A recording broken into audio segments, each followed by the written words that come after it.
Sir commissioner was really helpful. उस लड़के के डैड मिस्टर मोहन वर्मा के साथ इधर 2 नंबरों से सर अक्सर बातें हुई हैं। पहले 2 दिन इसमें से एक केरला के नंबर से बात हुई, उसके बाद उस नंबर से कॉल्स बंद हो गए। Second number? यस, वो जिसका नंबर है शायद वही हेल्प कर रहा है। वो बेंगलुरु का नंबर है। उसके दूसरे दिन ही मिस्टर मोहन रोमिंग में बेंगलुरु में थे। मतलब कोई है जो उसकी मदद कर रहा है। वो नंबर किसका है? वो 5 साल पुराना प्रीपेड नंबर है सर, किसी शरद नायर का। मतलब वो लोकल ही है? यस सर, लेकिन उसकी आईडी के एड्रेस में जब मैंने पूछताछ की तो पता चला वो पिछले 4 साल से वहां नहीं रहता। फिर जब हमने कॉल हिस्ट्री चेक किया तो पता चला कि वो बेंगलुरु ईस्ट के टावर के पास रहता है। सर अगर उसके परिवार वाले को किडनैप कर ले तो? Don't rush and don't complicate things. Arjun की मौत एक्सीडेंटल डेथ डिक्लेयर की थी ताकि उस लड़के के साथ अर्जुन की मौत कनेक्ट ना हो। अगर किसी भी तरह पब्लिसिटी हुई तो ये मामला हमारे हाथ से निकल जाएगा। Let's keep a low profile at least for the time being. उस लड़के के डैड का फोन टैप करना होगा। उन दोनों के बीच में क्या बातें होती हैं वो मैं जानना चाहता हूँ। वो इतना आसान नहीं है सर। फोन टैप करने के लिए कमिश्नर से परमिशन लेनी होगी सर, और इसके अलावा कुछ फॉर्मेलिटीज़ भी करनी पड़ती हैं। हमें चीफ सेक्रेटरी की रिटर्न ऑथराइजेशन भी चाहिए। ये टेररिस्ट इशू होने के कारण वो लोग काफ़ी चौकन्ने हैं। लेकिन सर ये काम असंभव भी नहीं है, क्योंकि आपका और सीएम का संबंध बहुत अच्छा है। हमें चीफ सेक्रेटरी का ऑथराइजेशन चाहिए और ये काम आपके लिए कठिन नहीं है। वक्त लगेगा, उसका डुप्लीकेट सिम इशू करना पड़ेगा। हमें जिस नंबर को टैप करना है। इसके अलावा एक और प्रॉब्लम भी है। ये काम एक पुलिस ऑफिसर ही हैंडल करेगा और वही हमें ऑफिशियली इन्फॉर्मेशन देगा। So what? उस लड़के के पिताजी के साथ उसकी जो कन्वर्सेशन होगी उसमें हम लोगों का नाम और मूव्स भी होंगे सर, और ये पुलिस रिकॉर्ड्स में भी होगा। ये हम लोगों के लिए अच्छा नहीं है sir. Yeah, that's the point.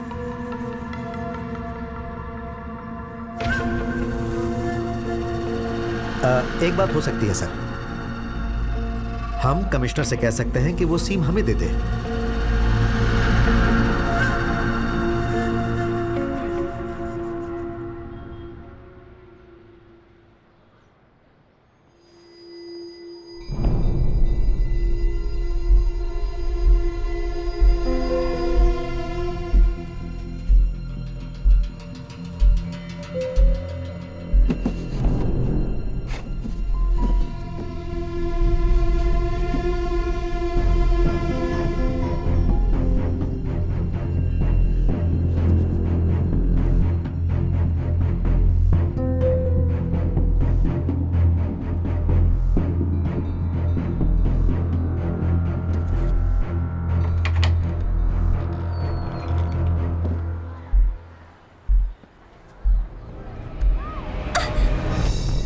मैंने कहा मेरा हाथ छोड़। क्यों बताऊं मैं तुझे? मेरा हाथ छोड़। नहीं बताऊंगी मैं, छोड़। आदि चलो अंदर।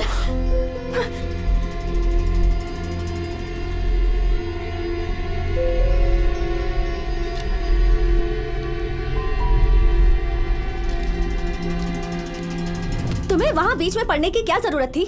जितनी प्रॉब्लम है उतनी काफी नहीं है। इस मोहल्ले के लोगों ने इसका चेहरा देख लिया है अब। तुमने ये बेवकूफी क्यों की? सॉरी, मैंने देखा उसने दीदी का हाथ पकड़ा और सब लोग चुपचाप तमाशा देख रहे थे, इसलिए मैंने। अच्छा जाने दो, जो होना था हो गया। मनी भाई, अब हमें क्या करना चाहिए? इस कनक नगर कॉलोनी में रेड्डी के आदमी बहुत ही कम है, इसलिए चिंता की उतनी बात नहीं है। लेकिन उन्हें पता चलते ही वो लोग कभी भी आ सकते हैं, इसीलिए आज की रात ये यहाँ ना रहे तो अच्छा होगा। और दीदी आप? वो लोग मुझे कुछ नहीं करेंगे। देखो, मुझे जो कहना था मैंने कह दिया। तुम लोगों को जो करना है वो करो। एक मैटर खत्म नहीं हुआ कि दूसरा शुरू हो गया। मनी भाई, क्यों ना हम अपने गुप्त ठिकाने पर चले जाते हैं? हम वहां पर बिल्कुल सेफ रहेंगे और वहां से नजर भी रख सकते हैं।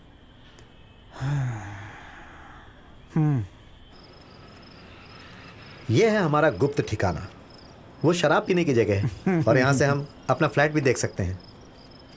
इसके नीचे ही मनी भाई का फ्लैट है। इन्होंने अपना फ्लैट भाड़े पर दिया है। इनका कमरा उधर है, ये यहीं रहते हैं। आपकी फैमिली कहाँ है?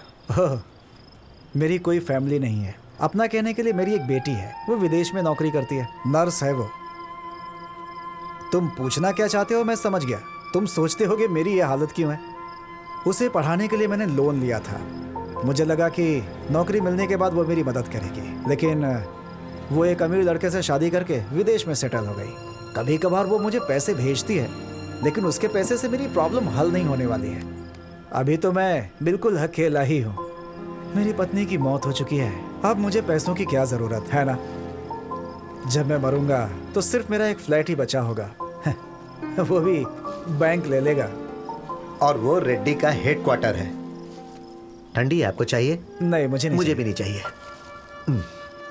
35 साल पहले नारायण रेड्डी इसी बैंक में नौकरी करने के लिए आया था। उस वक्त उधर एक छोटी सी फाइनेंस कंपनी हुआ करती थी, तब उसका नाम सिर्फ नारायण था। जब उसने अपने मालिक चंद्रहास रेड्डी की बेटी से शादी की तो वो तरक्की करने लगा। ये उसकी काबिलियत थी जिसकी वजह से उसकी छोटी कंपनी आज इतनी बड़ी हो गई। उसका सिर्फ एक ही बेटा था क्या? 10 साल पहले उसकी पत्नी की मौत हो गई थी। तो ये सिद्धार्थ और जयंत कौन है? वो दोनों उस बैंक में नौकरी करते हैं। सिद्धार्थ जो है वो रेड्डी के साले का बेटा है और जयंत रेड्डी के दूर का रिश्तेदार है। उन दोनों के बीच भी कुछ मुकाबला चल रहा है। सिद्धार्थ रेड्डी का मैटर संभालता है और जयंत रेड्डी के बेटे का मैटर संभालता था। मैंने कोई गलती नहीं की, फिर वो जयंत मुझे फंसाना क्यों चाहता है?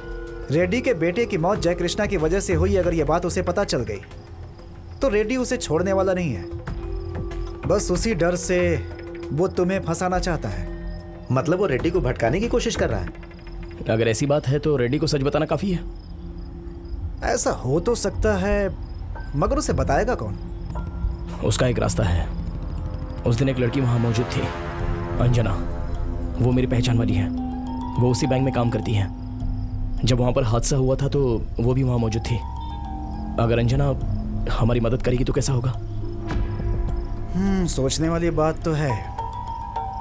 हम लोग उस लड़की से मिलकर बात कर सकते हैं। लेकिन तुम लोग उस लड़की को जानते नहीं हो। अच्छा, उस लड़की का फोन नंबर तो होगा ना? नहीं, हम +2 में एक साथ पढ़ते थे, उसके बाद हम अभी मिले। एक रास्ता है, हम बाइक लेकर नहीं जाएंगे। मनी भाई आप कार का इंतजाम कर सकते हैं? लेकिन क्यों? उस लड़की से मिलने हम इसे भी ले जाएंगे। तो फिर जया को भी साथ लेकर चलते हैं।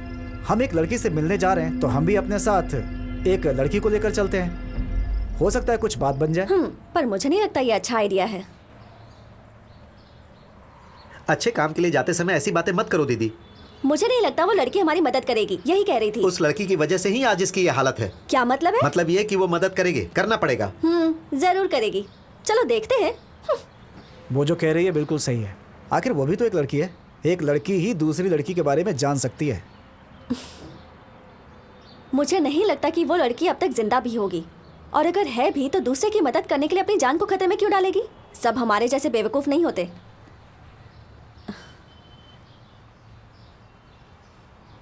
तुम बिल्कुल फिक्र मत करो आदि, मैंने ये सब ऐसे ही बोल दिया। हम लोग अपनी मर्जी से तुम्हारी मदद कर रहे हैं, ठीक है? और उस नारायण रेड्डी से पुराना हिसाब चुकाना है। लेकिन उस लड़की का मामला कुछ और है। अगर वहाँ कुछ भी गड़बड़ हुई तो तुम्हें लगता है वो आदमी उसे छोड़ेगा? सुनो, मैं एक बात बताती हूँ। वो लड़की तभी हमारी मदद करने के लिए राजी होगी जब ये उससे मिलकर बात करेगा। क्या तुम वो रिस्क ले सकोगे? मुझे बिल्कुल डर नहीं लगता। यही लोग मुझे जाने से मना कर रहे थे। ये लोग मूर्ख हैं, ऐसी ही बात करेंगे।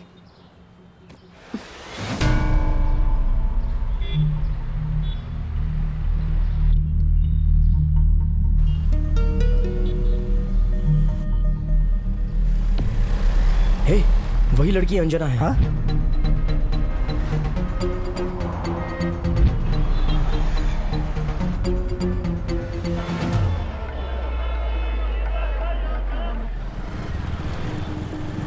Okay, bye. See you tomorrow.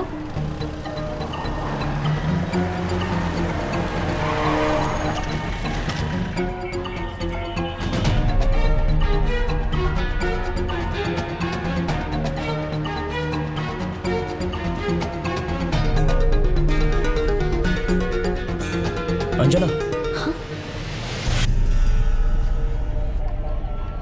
Anjana, मुझे तुम्हारी मदद चाहिए। आदि, मैं तुम्हारी मदद करना चाहती हूँ, लेकिन मैं कुछ नहीं कर पाऊंगी आदि।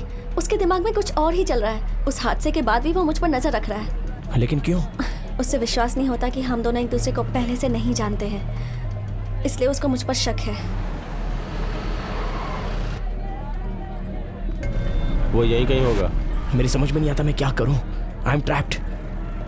रेड्डी से अकेले में मिलना हो सकता है क्या?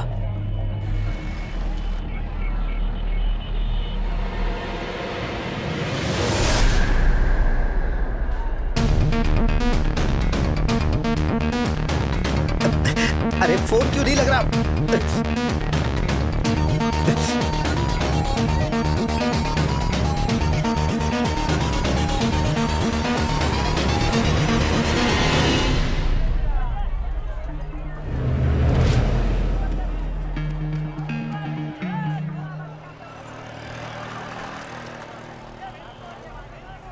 तुम कौन हो? तुम कौन हो? ये कौन है? मैं इसे पहले से जानती हूँ। तुम कैसे जानती हो? मेरे क्लासमेट की दीदी है ये। ये कौन है? ये मेरे साथ मेरे ऑफिस में काम करते हैं। ओह अच्छा, मुझे लगा कि ये तुम्हारा बॉस है।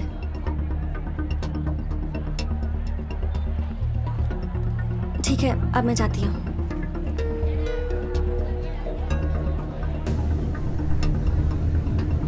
चलो।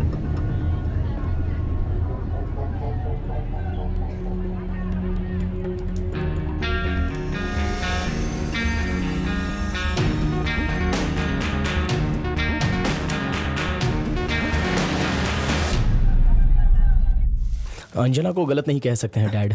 देखो बेटा, फिलहाल तुम वो सब करने की कोशिश मत करो। जितनी जल्दी हो सके विदेश चले जाओ, वही सेफ रहेगा। तब तक तुम बाहर बिल्कुल मत जाना। नहीं मॉम, आप घबराइए मत, मैं कहीं नहीं जाऊंगा। और मॉम, नादिर को इसके बारे में मत बताना, नहीं तो सब लोग इधर चले आ जाएंगे, फिर खतरा और भी बढ़ जाएगा। हमने किसी को कुछ नहीं बताया है। इस कॉलोनी में भी कोई कुछ नहीं जानता है। नादिर ने तुम्हें कॉल किया था और जब तुमने उसका कॉल नहीं उठाया तो उसने यहाँ कॉल किया। मैंने उससे कहा कि तुम्हारा फोन खराब हो गया है और तुम रॉय के साथ बिजी हो। शरद का कॉल आया था, उसने तुम्हें फोन करने को कहा है। ठीक है। तुम उसके बारे में चिंता मत करो, हम सब संभाल लेंगे। तुम उधर सेफ तो हो ना?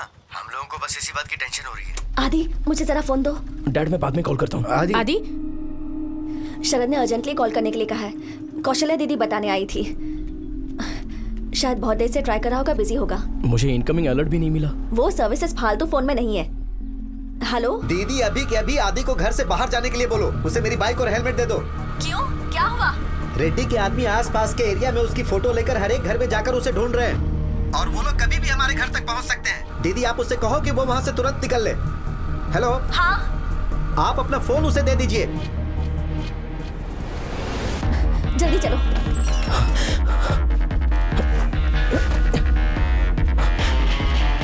लो हेलमेट लो, सीधे जाकर राइट ले लेना, फिर वहीं से आगे जाना।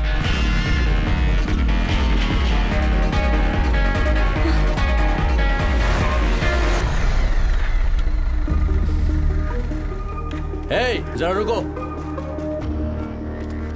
इसको जानती हैं क्या? पहले कहीं देखा है इसे? नहीं।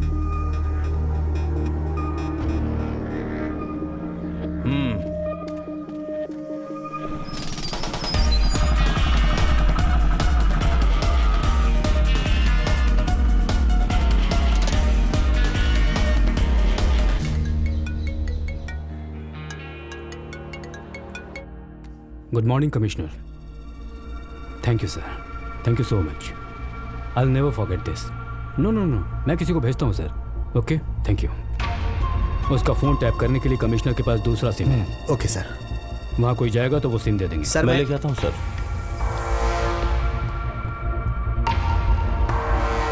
Is he all right? अब हाँ सर। यहाँ कोई प्रॉब्लम नहीं है। ये टाउन के बाहर एक अबैंडन फैक्ट्री है। शरद, हाँ, इस जगह का नाम क्या है? मड़प्पन हली। मड़प्पन हल्ली। बाकी सब मैं कुछ नहीं जानता। हम प्लान करके आपको शाम को कॉल करते हैं। Okay dad. शरद, हाँ, वीज़ा तैयार है। अरे वाह, ये तो बहुत अच्छी बात है। डैड पूछ रहे थे हम बेंगलुरु से बाहर कैसे जाएंगे। मरी भाई, आदि का वीजा आ गया। कब आया? डैड ने अभी बताया। चलो ये बात तो अच्छी हुई। लेकिन हम आदि को शहर से बाहर कैसे भेजेंगे? देखते हैं, लेकिन अपने घर मत जाओ, वो लोग वहीं तुम्हारा इंतजार कर रहे हैं। तो फिर मैसूर या चेन्नई, नहीं वहाँ और भी रिस्क है। हम उल्टे डायरेक्शन में जाएंगे, आंध्रा की तरफ। फिर तुम वहाँ से प्लेन या ट्रेन से मुंबई पहुंचो, फिर वहां से दुबई। क्या कहते हो? तुम्हारे पास कुछ पैसे हैं क्या? डैड का एटीएम कार्ड है मेरे पास, उसमें लगभग 5 लाख रुपए हैं। इतनी बड़ी रकम और ऐसे नॉर्मली बता रहे हो? मुझे तो हार्ट अटैक ही आ जाएगा। ये आप कैसी बातें कर रही हैं? और नहीं तो क्या, वो 2000 का जो नया नोट निकला है ना, वो तो आज तक नहीं देखा मैंने। मनी भाई, कब और कैसे निकले? हमें सुबह बहुत जल्दी निकलना होगा, हो सके तो कल ही निकल जाते हैं। कैसे जाना है उसके बारे में सोचते हैं। मैं आपके वाटर टैंक में बैठ के जा सकता हूँ। हाँ, ये क्या बकवास कर रहे हो तुम आदि? अरे ये अच्छा आइडिया है। हाँ, मुझे भी लगता है आइडिया अच्छा ही है। लेकिन वाटर टैंकर का इंटर स्टेट परमिशन नहीं है। आपके पास केरोसिन ट्रक है ना, वो विजयवाड़ा और चेन्नई जाती है ना मनी भाई, फिर वहां से वो खाली जाती है। लेकिन केरोसिन टैंकर में ये कैसे बैठेगा? अरे उसके बारे में हम बाद में सोचेंगे। अभी तुम अपने पिताजी से कुछ मत कहना, मैं देखता हूँ कि क्या रास्ता हो सकता है। देखो भाई, अभी उन्हें बताने की जरूरत नहीं है, हम उन्हें रात को फोन करके बताएंगे, सब ठीक हो जाएगा। सुनो, अब तुम यहाँ से बाहर नहीं निकलना, ठीक है? ये बात ये जानता है। अब आप यहाँ से जाइए, जाइए। हो सकता है कि वो शॉपिंग के लिए बाहर निकले, आखिर वो दुबई जा रहा है ना। अपना ख्याल रखना। ठीक है।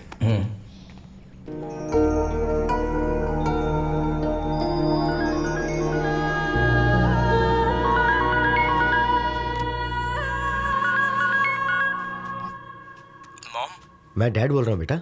माम सो रही है, उसे रात को नींद नहीं आती है, वो अभी अभी सोई है। आदि बेटा, उसे फोन दो, उसे पता भी नहीं वो क्या कर रही है। उसकी दिमागी हालत अभी ठीक नहीं है, वो कभी कभी रोती रहती है। अब ऐसी हालत में चिंता तो होती है ना। कौन है? आदि है तुम क्या? दुबई पहुंच जाओगे तो फिर हम लोग भी अगले आदि दिन वहाँ क्या? पहुंचेंगे। हाँ आदि है। आदि बेटा, हाँ कोई प्रॉब्लम तो नहीं है ना? नहीं मॉम। मैंने बहुत बुरा सपना देखा बेटा, तुम अपना ख्याल रखना। हाँ मॉम। तुम वहाँ से कब निकल रहे हो और कैसे निकलोगे? ये मैं नहीं जानता, अभी तक कुछ डिसाइड नहीं किया है। जो भी डिसाइड करोगे सबसे पूछ कर करना बेटा, और जाने से पहले हमसे बात करना। तुम क्या कर रहे हो हम जानना चाहते हैं, हमें तुम्हारी बहुत फिक्र हो रही है बेटा। बिना सोचे समझे कोई भी कदम मत उठाना, और निकलने से पहले फोन करना, ठीक है? मुझे नहीं लगता मैं आपको कॉल कर पाऊंगा। फोन दो, मुझे कुछ कहना है।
Damn it!